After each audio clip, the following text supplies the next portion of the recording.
es lo que más anhelo. Mi aliento eres tú. En tus brazos está mi lugar. Estoy aquí. Estoy aquí. Padre, amo tu presencia. Tu sonrisa es vida en mí. Segura en tu mano estoy. Confío en ti. Confío en ti. Quiero ir más profundo. Llévame más cerca, donde te encuentro, en el lugar secreto. A tus pies me rindo, pues toda tu gloria quiero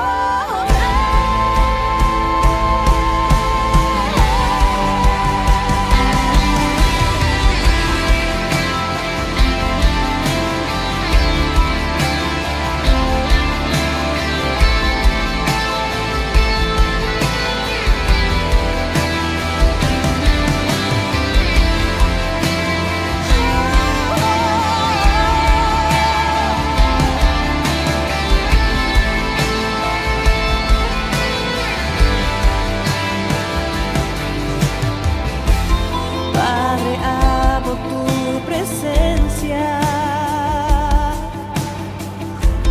Tu sonrisa es vida en mí. Segura en tu mano estoy. Confío en ti. Confío en ti. Quiero ir más profundo. Llévame más cerca, donde te encuentro, en el lugar secreto. A tus pies me rindo, pues toda tu gloria quiero ver. Quiero ir más profundo. Llévame más cerca, donde te encuentro, en el lugar secreto. A tus pies me rindo, pues toda tu gloria quiero ver.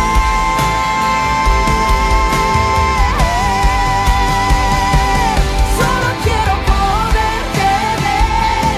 Envuélveme en tu gloria y poder, pues tu majestad es real y tu voz resuena en mi ser.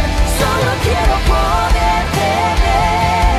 Envuélveme en tu gloria y poder, pues tu majestad es real y tu voz resuena en mi ser. Solo quiero poderte ver. Envuélveme en tu gloria y poder, pues tu majestad es real y tu voz resuena en mi ser. Solo quiero poderte ver. Envuélveme en tu gloria y poder, pues tu majestad es real y tu voz resuena en mi ser. Quiero ir más profundo. Llévame más cerca, donde te encuentro, en el lugar secreto. A tus pies me rindo, pues toda tu gloria yo quiero ver.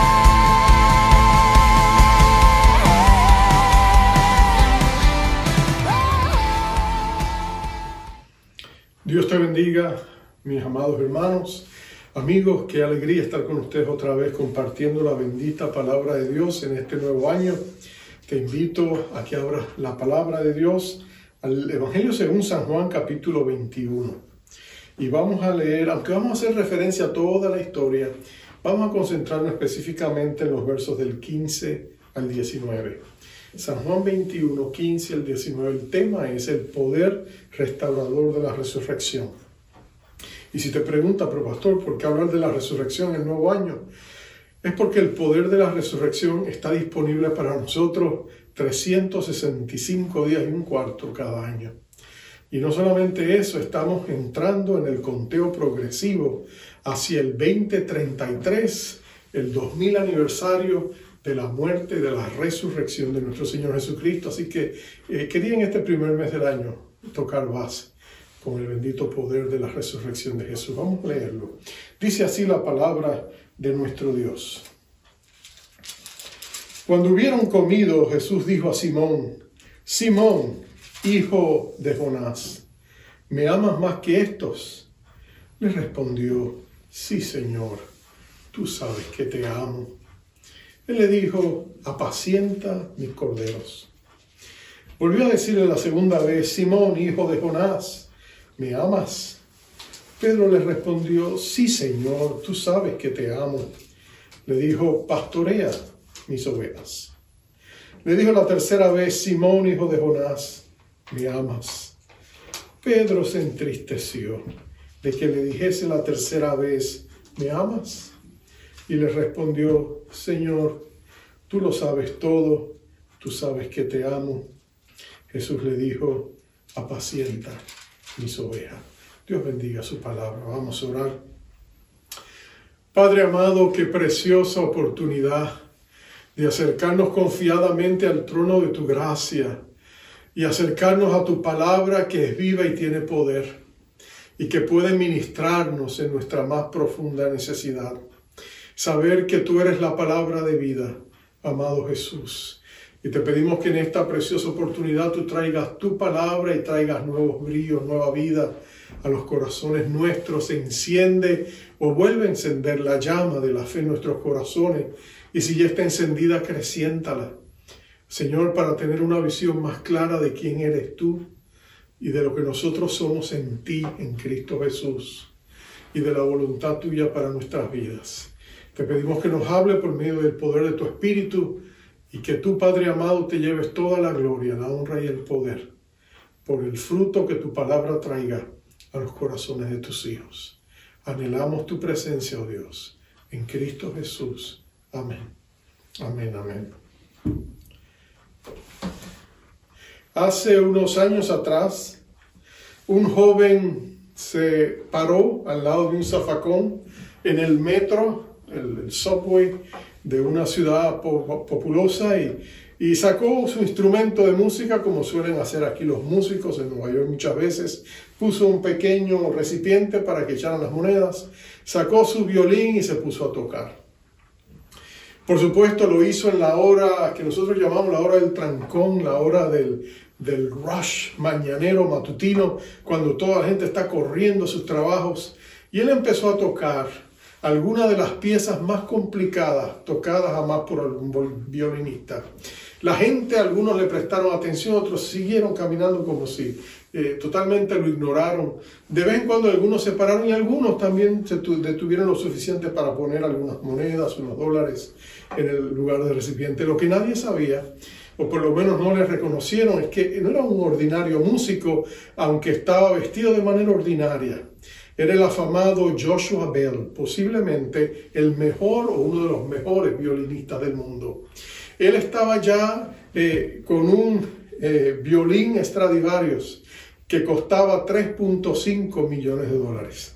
Y allí ese hombre que cobra más de $1,000 por minuto en sus presentaciones en los grandes lugares de espectáculos, estaba ya dando lo mejor de su arte gratuitamente como un experimento social para ver si la gente despertaba y apreciaba la música que se le estaba presentando.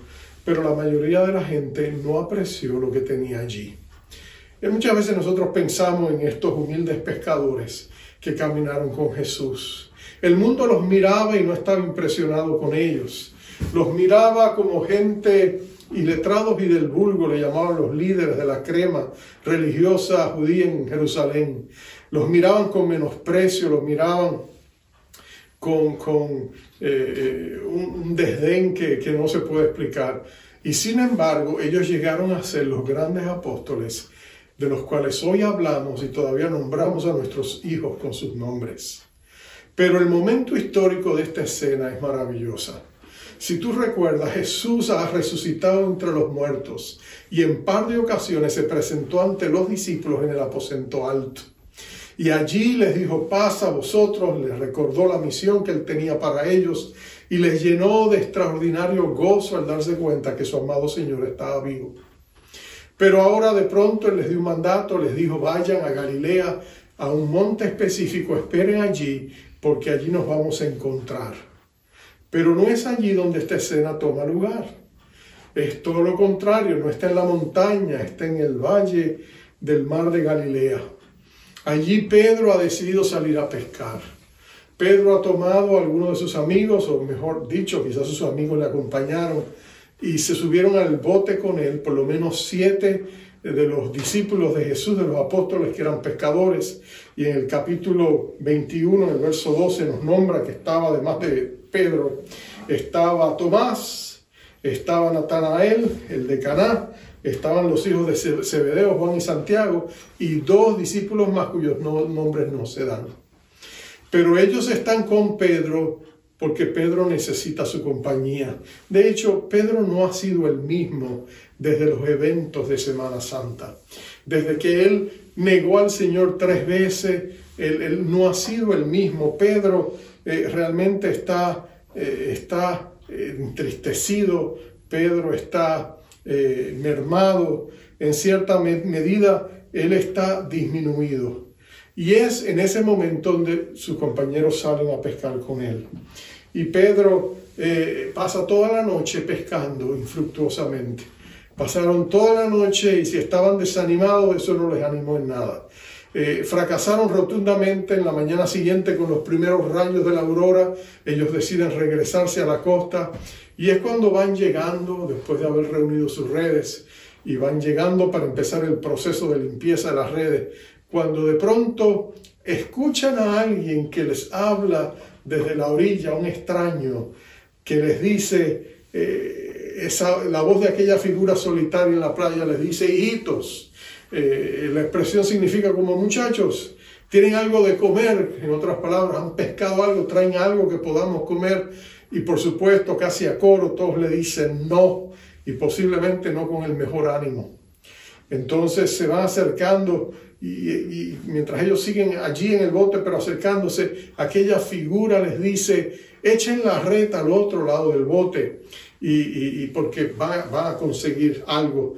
Y por supuesto, por alguna razón casi inexplicable, ellos la vuelven a tirar y por supuesto se encuentran con una de las pescas milagrosas más grandes que ellos han tenido.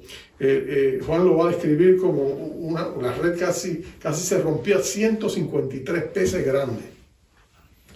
Y por supuesto, cuando esto sucede, seguramente en el corazón de Juan recuerda la famosa escena cuando por primera vez salieron a pescar con Jesús y él les había dicho dónde echar las redes.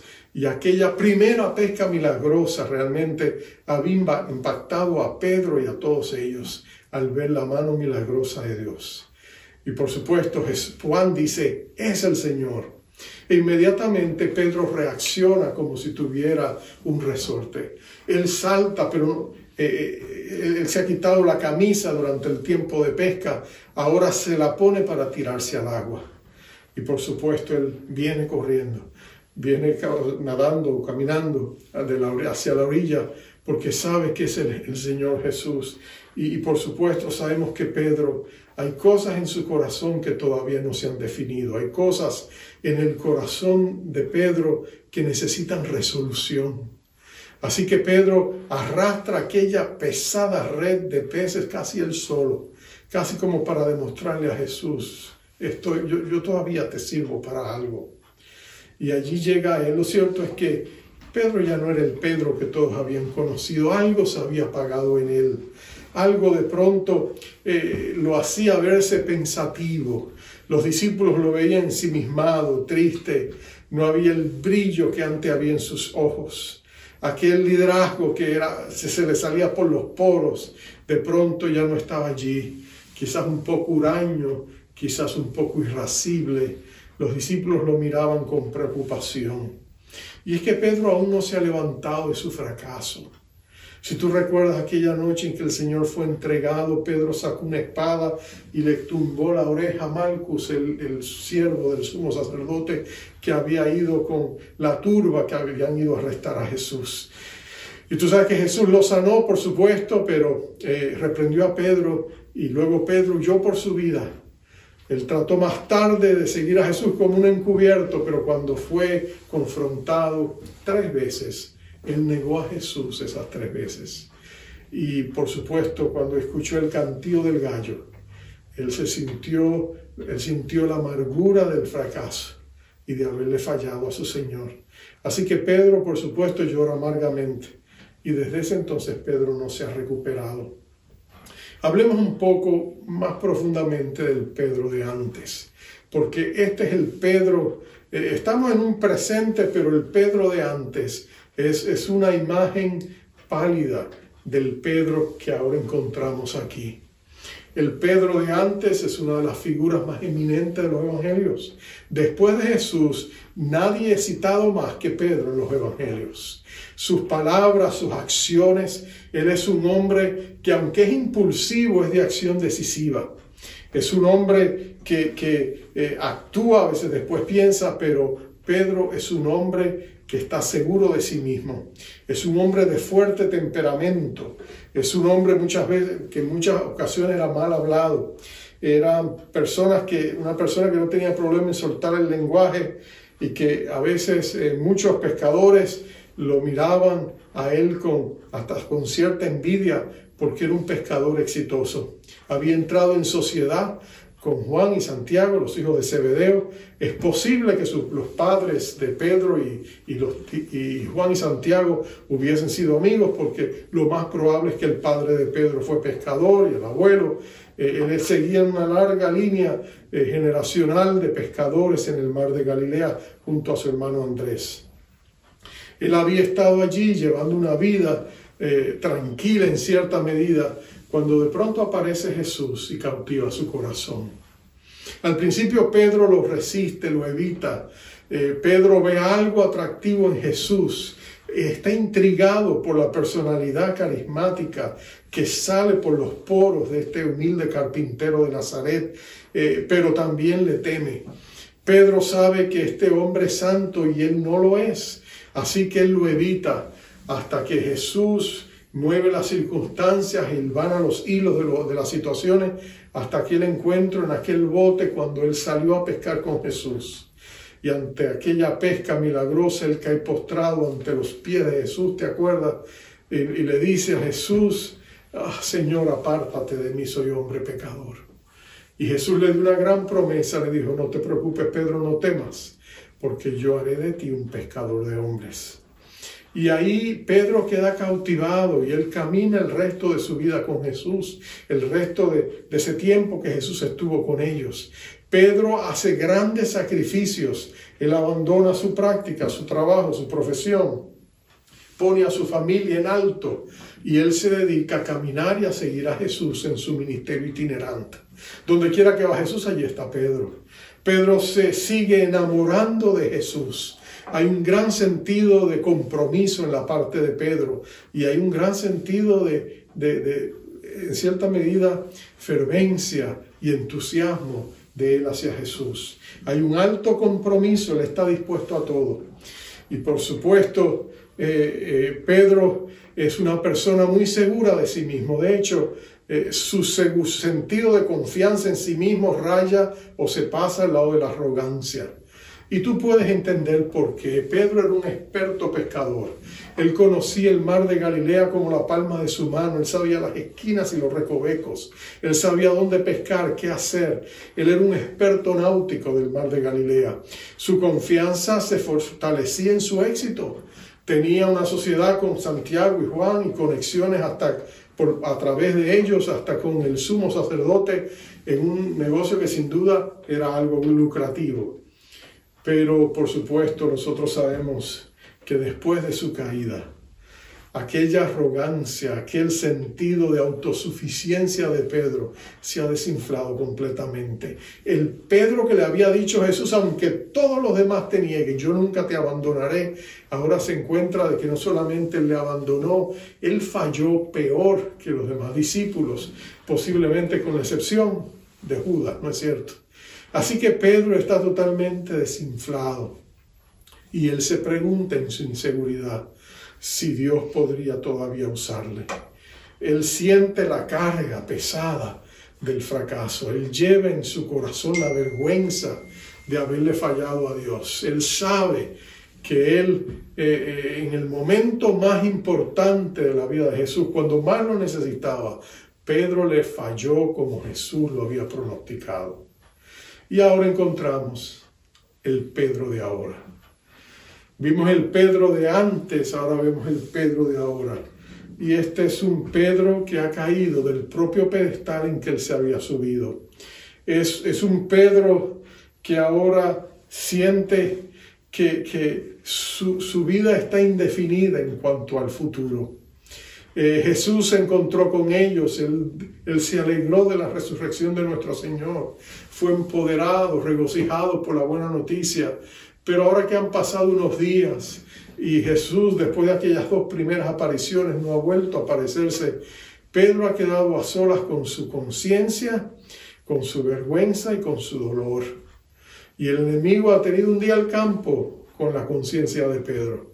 Sin duda que lo ha acusado, lo ha azotado, lo ha zarandeado, lo ha acabado de denigrar. Y Pedro se siente tan culpable y tan disminuido que él no sabe si Dios lo puede hacer. Él está viviendo con el peso de un fracaso que no puede remediar. Quizás tú puedas entender eso. Cuando tú y yo miramos al pasado de nuestras vidas, nuestros fracasos, nuestros errores, y quisiéramos volver atrás y salvar ese matrimonio que perdimos, o volver atrás y ser un padre o una madre diferente, o tomar la dirección correcta en vez de después que tomamos la equivocada. Algunos de nosotros quisiéramos volver al pasado, pero es imposible, y permitimos que el pasado se convierta en nuestro peor verdugo. Nos miramos en el espejo del pasado y lo que sentimos dentro de nosotros es un sentido existencial de desánimo, de descuido, de negligencia, de vergüenza, de culpabilidad. Pero para nosotros también hay esperanza, porque hay un poder glorioso del Señor Jesucristo para restaurarnos, y es el poder de su resurrección, es el poder de segundas oportunidades. Así que aunque él se siente de esa manera, y Pedro está contemplando volver otra vez a su antigua profesión, así que lo encontramos aquí ahora, en el bote pescando. Es como si Pedro hubiese querido sentirse a gusto en lo que él sabía hacer.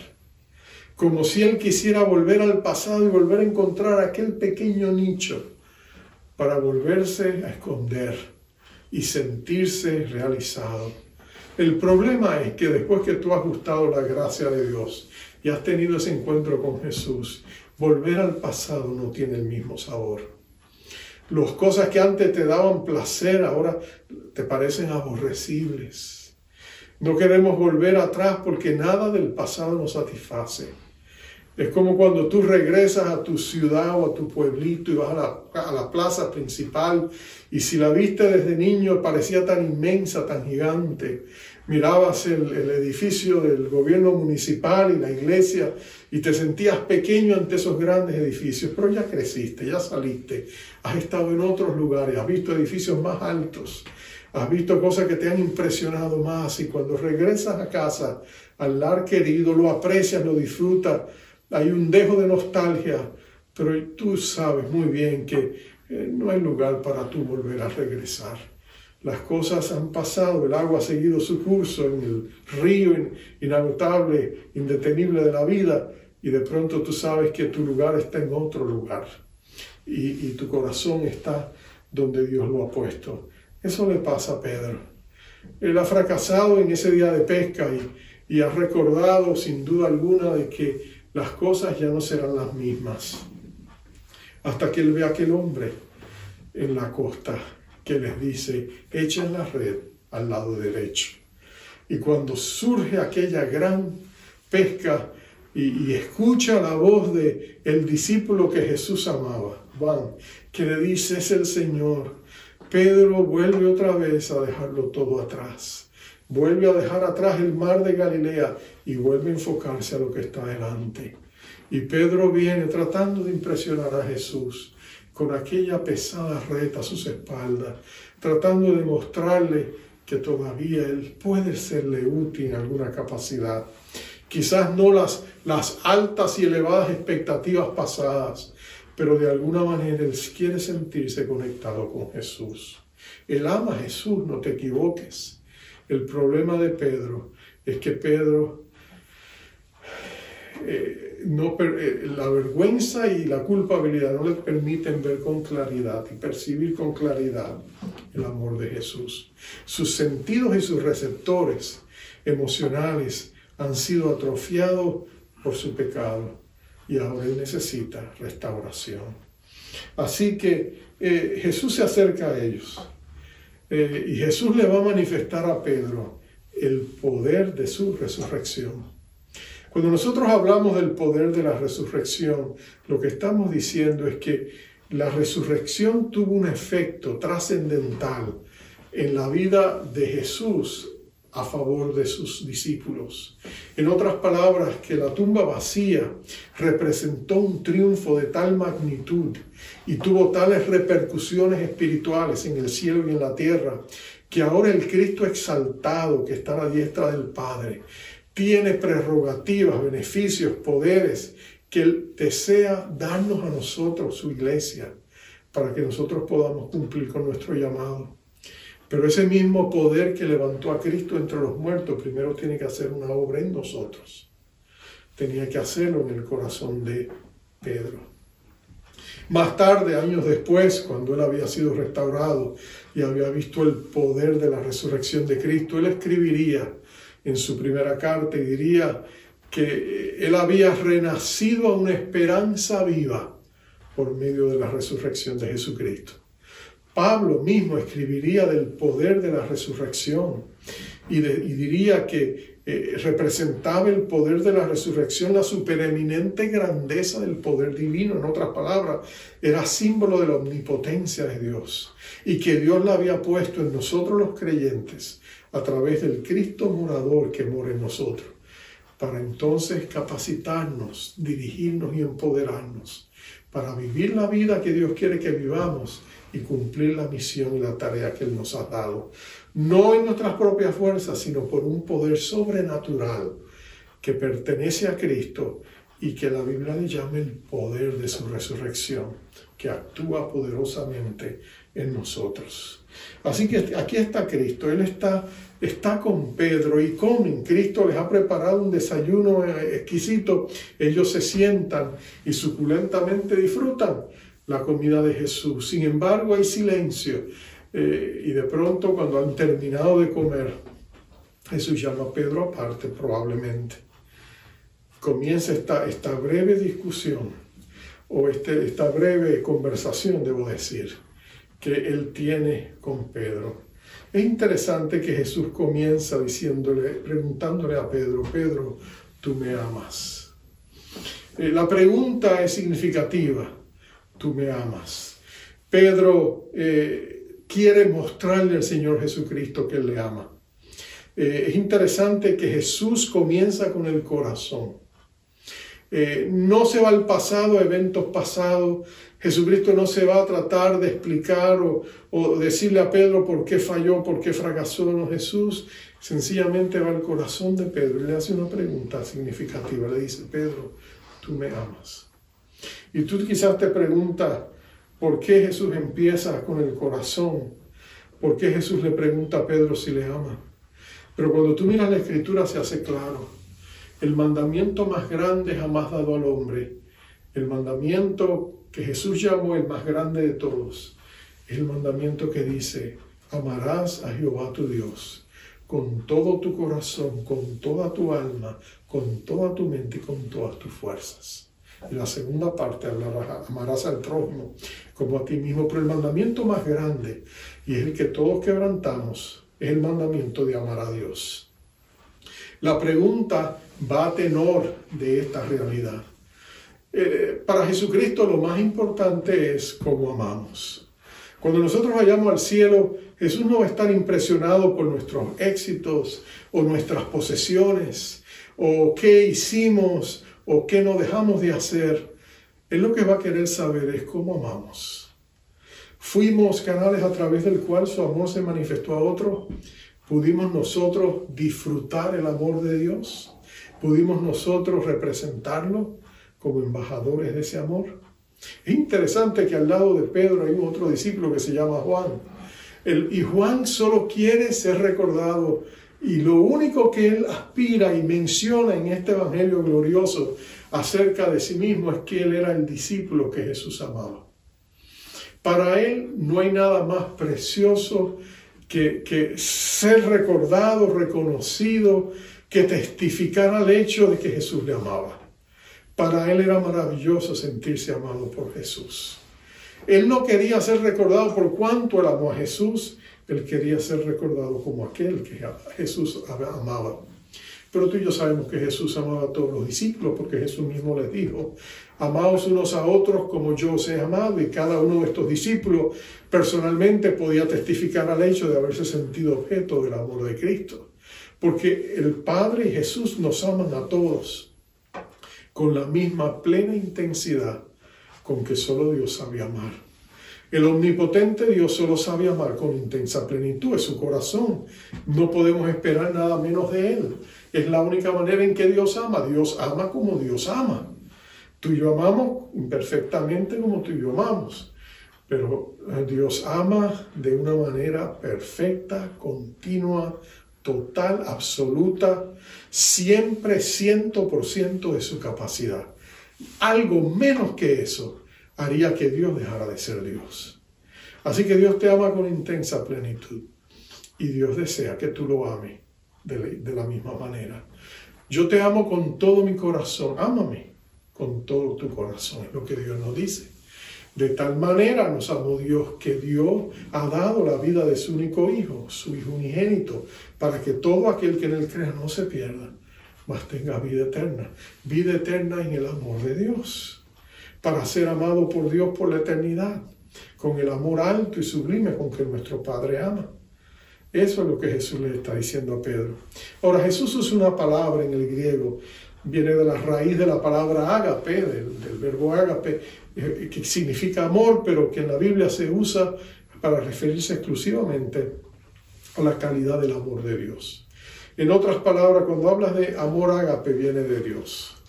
Si nosotros lo sentimos, lo capacitamos, no es nuestro, no nace de nuestras propias emociones, es que Dios lo ha derramado en nuestros corazones por su Espíritu Santo para que amemos a otros con el entrañable amor de Jesucristo, dice Pablo en Filipenses.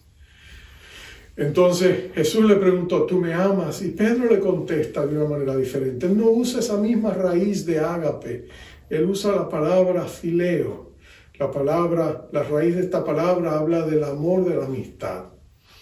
En otras palabras, Pedro no se siente que él puede amar a Jesús con el amor de Dios, porque él siente que su fracaso solo puede permitirle quedarse abajo, mirar para arriba y amarle a Dios con lo pobre que él puede ofrecer. Y Jesús lo mira y le dice: Pedro, apacienta mis corderos. Pero inmediatamente viene la segunda pregunta, otra vez: Pedro, ¿tú me amas? Y Pedro insiste, ahora con un poco más de convicción, y le dice: sí, Señor, no te confundas, yo sí te amo, yo te amo, no pienses que no te amo. Y Jesús otra vez vuelve y le dice: entonces, Pedro, por favor, apacienta, pastorea mis ovejas. Pero entonces viene la tercera vez que Jesús le pregunta, usando la palabra fileo, la misma palabra, la misma expresión que Pedro ha usado. Pedro, ¿estás seguro que tú me amas aún a ese nivel? Y ahí Pedro se quebranta, porque siente que la pregunta una tercera vez es casi un cuestionamiento. Y ahí Pedro levanta las manos y se rinde y le dice, Señor, ¿qué te puedo decir? Tú lo sabes todo. Tú sabes que te amo. Y vuelve otra vez la respuesta de Pedro, la respuesta de Jesús a Pedro: apacienta mis ovejas. Jesús le hizo la pregunta 3 veces a Pedro, y es porque Jesús quería en cierta manera invalidar las 3 negaciones que Pedro le había hecho antes. Y le da la oportunidad a Pedro para poder venir ante Jesús y restaurar su relación con Dios. Es la gran misericordia que Jesús le muestra a su amado siervo Pedro, porque él no se había dado por vencido con Pedro. Los demás discípulos tampoco se habían dado por rendidos con Pedro. Al contrario, si antes resentían su orgullo y su arrogancia, ahora lo miran con ojos de misericordia, porque saben su caída vertiginosa y cruel y rotunda causó un daño en Pedro que ellos sienten que necesita reparación. Ellos reconocen que necesitan que su líder esté bien para ellos también estar bien. Por amor a Pedro, le extienden su misericordia. El problema no es que ellos no le hayan perdonado. El problema había sido que Pedro no se había perdonado a sí mismo. Y ahora Jesús, con esas 3 preguntas, levanta a Pedro y le dice: Pedro, yo no he acabado contigo. Mi tarea sigue abierta y presente ante tus ojos. Mi llamado irrevocable está ante ti. Yo cuento contigo para que cuides, apacientes y guardes mis ovejas. Pero Pedro, todo comienza con el corazón. Ámame a mí primero y luego cumple con mi llamado y mi mandato y la tarea que te he asignado. Más adelante, en el verso 18, él le va a decir: de cierto te digo, cuando eras más joven te ceñías e ibas a donde querías, mas cuando ya seas viejo, extenderás tus manos y te ceñirá otro y te llevará donde no quieras. Esto dijo dando a entender con qué muerte había de glorificar a Dios. Y dicho esto, añadió: sígueme. Mira esto. Jesús le está diciendo a Pedro: Pedro, tú has sido bien independiente toda tu vida, tú has sido autosuficiente, tú has sido un hombre de acción decisiva. No siempre has pensado, pero te lanzas. Te lanzaste del bote para caminar sobre las aguas a pesar de las olas, a pesar de los vientos huracanados. Te lanzaste por impulsivo.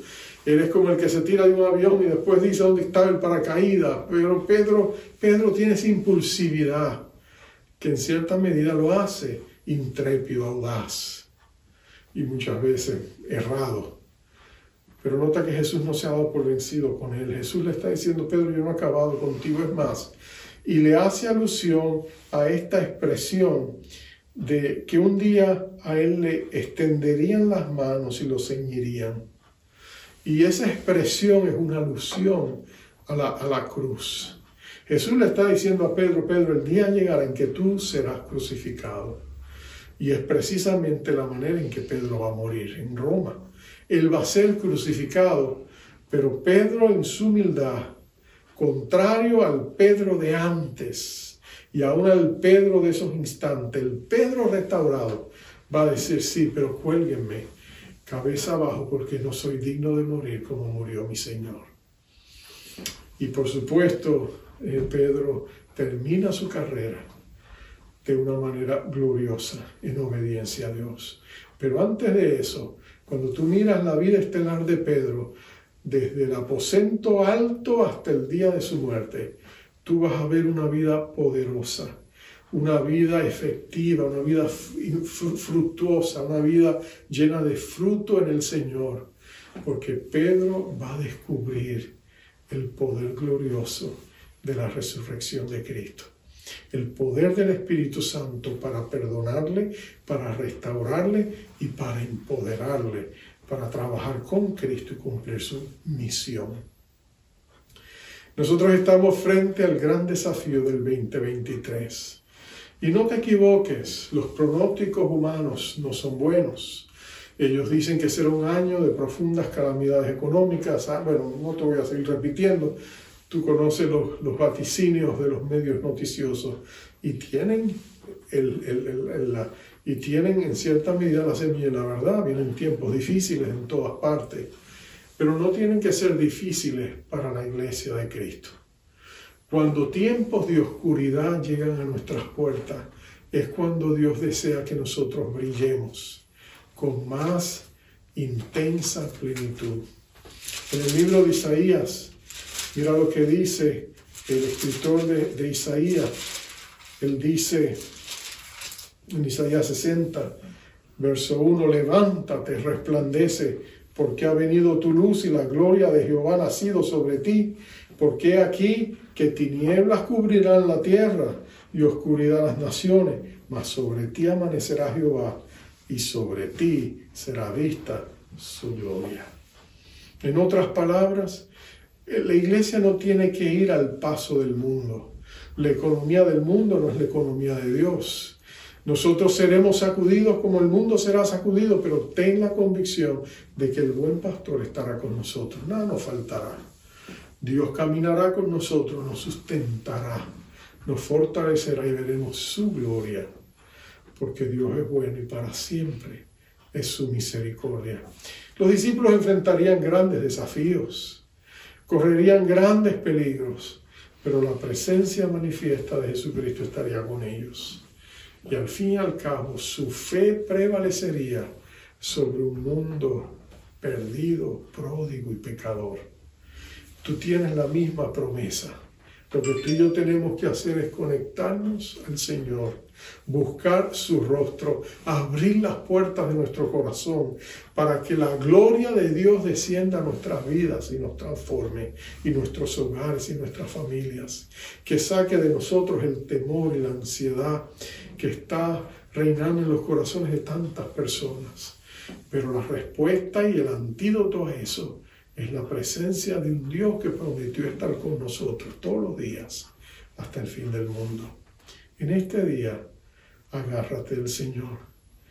Dile al Señor Jesucristo: Señor, yo te amo, imperfectamente como Pedro, pero por favor, renueva en mí esa llama de amor para que yo pueda caminar contigo, poniéndote a ti primero y luego haciendo aquello que tú me mandes a hacer. Vamos a orar.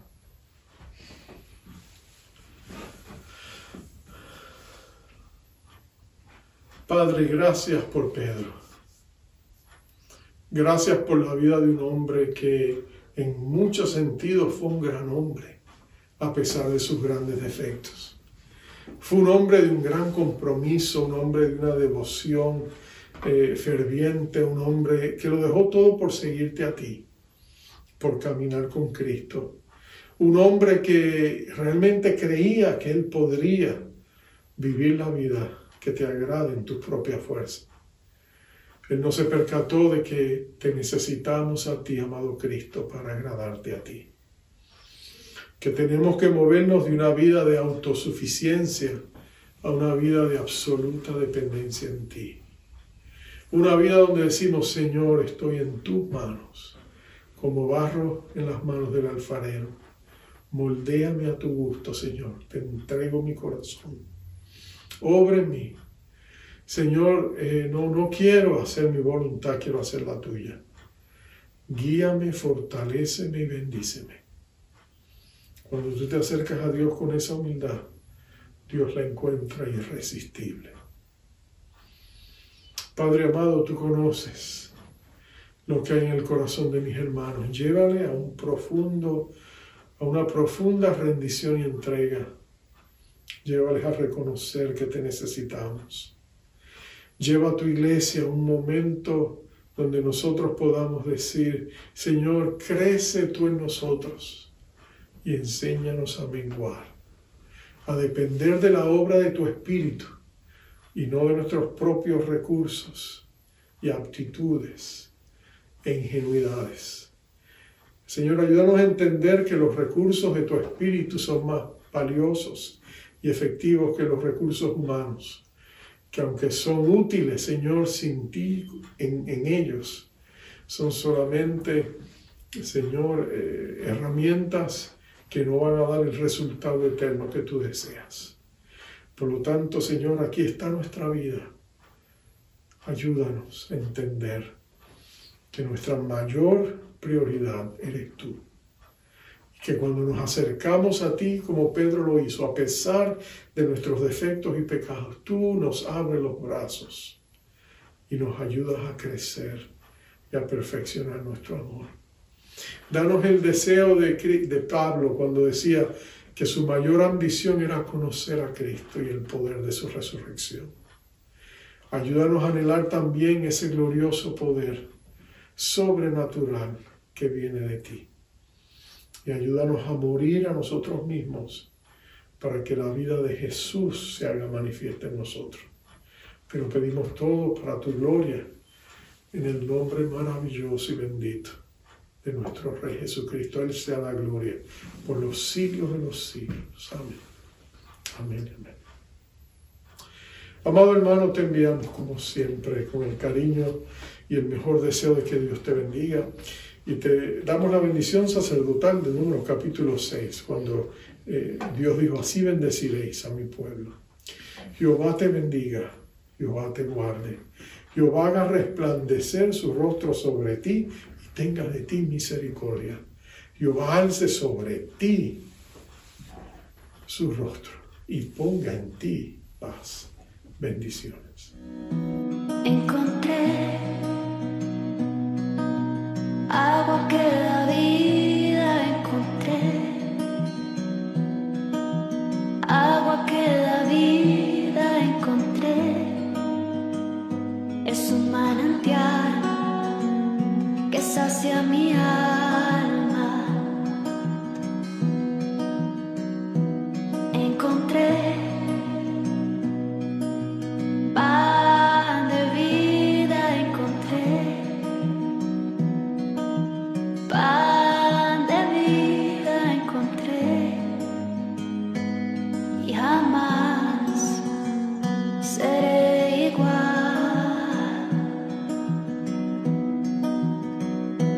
Jesucristo,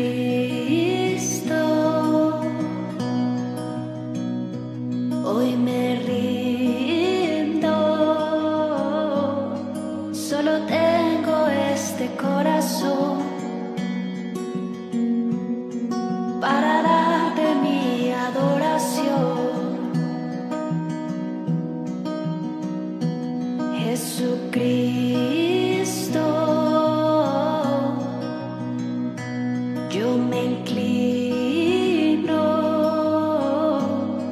Cuán hermoso eres tú, Señor. Cuán hermoso eres tú, Señor. Encontré a Jesús, mi buen pastor. Encontré a Jesús, mi buen pastor. Encontré. Él me cuida y me da descanso. Encontré paz que no se puede comprender, paz que no se puede comprender. Y ahora mi alma te canta. Jesucristo,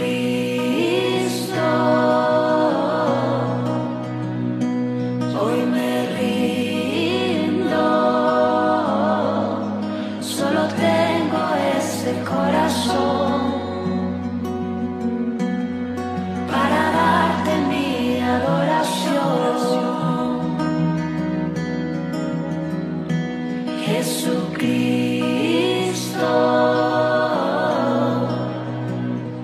yo me inclino.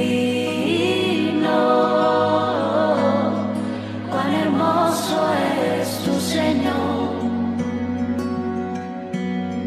Cuán hermoso eres tú, Señor.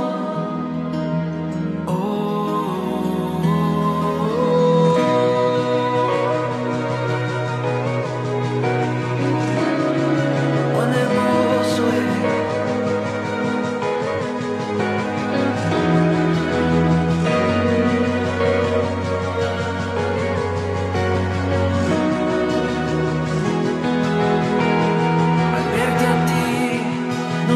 falta nada.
En sus manos y en sus pies, el amor del cielo demostrado en él. Oh Jesús, Cordero de Dios, y Jesucristo,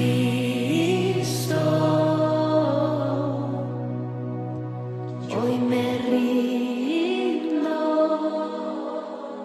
Solo tengo este corazón para darte mi adoración. Es todo lo que tengo. Y Jesucristo,